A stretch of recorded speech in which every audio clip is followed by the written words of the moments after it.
তিন শ্রেণীর ব্যক্তির বিরুদ্ধে আল্লাহ বলেন আমি নিজেই কিয়ামতের দিন মামলা দায়ের করব। I will be against them in the day of judgment. Three categories of people I will be against them in the day of judgment. তিন শ্রেণীর লোক কিয়ামতের দিন তারা ছাড় পাবে না। আল্লাহ বলেন আমি নিজেই তাদের বিরুদ্ধে মামলা দায়ের করব। এর মধ্যে এক শ্রেণীর লোক হচ্ছে রাজুলুন ইস্তাজারা আজিরান ফাস্তাউফা মিনহু ওয়া লাম ইউতি আজরা। একজন শ্রমিক ভাড়া করে তার কাছ থেকে কাজ নিয়েছে কিন্তু তার পারিশ্রমিক আদায় করে নাই। এরকম আছে না নাই? দাপট দেখায় ইউনিভার্সিটির ক্যান্টিন গুলোতে, ইউনিভার্সিটির ক্যান্টিনে যে খায় মাগার বিল দেয় না, এরকম টাকায় দাসরা নাই।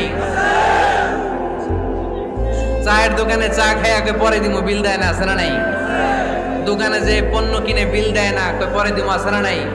কিয়ামতের দিন আল্লাহ তোর এই মাস্তানি ছুটাবে, চিল্লা এখন ঠিক কিনা?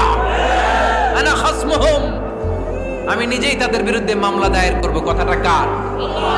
এজন্য বিশ্বনবী বললেন খবরদার, মেহনতি মানুষ, খেটে খাওয়া মানুষ, এদের দোয়া কবুল হয়ে যায়। আতুল আজিরা আজরাহু ক্বাবলা আন ইয়াজিফা আরাকুহু। খবরদার, বিশ্বনবী বললেন শ্রমিকের ঘাম শুকিয়ে যাওয়ার আগে তাদের পারিশ্রমিক মিটিয়ে দাও। বিশ্বনবীর বিখ্যাত হাদিস আতুল আজিরা আজরাহু